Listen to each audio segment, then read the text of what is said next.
Tips நான் இன்றைக்கி பால் தயிர்லேருந்து எப்படி வெண்ணெய் எடுக்கலாம் அப்படின்ட்டு நான் உங்களுக்கு சொல்லித்தரேன்.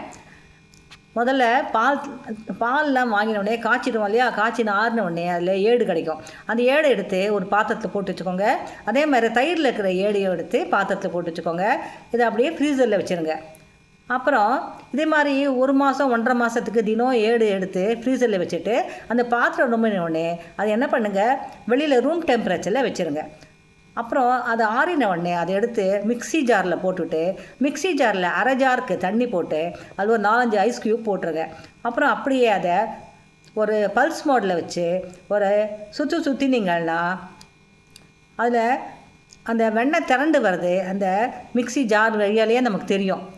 அப்புறம் ஆஃப் பண்ணிவிட்டு நீங்கள் என்ன பண்ணுங்கள், இருக்கிற தண்ணியெல்லாம் கொட்டிட்டு வெண்ணெயை மட்டும் எடுத்துக்கலாம். ஃப்ரெஷ்ஷான வாசனையான வெண்ணெய், வீட்டிலையே செய்த வெண்ணெய் ரெடி. இதை நீங்கள் செஞ்சு பார்த்துட்டு எனக்கு ஃபீட்பேக் கொடுங்க. தேங்க்யூ கீதா முரளி, பாய்.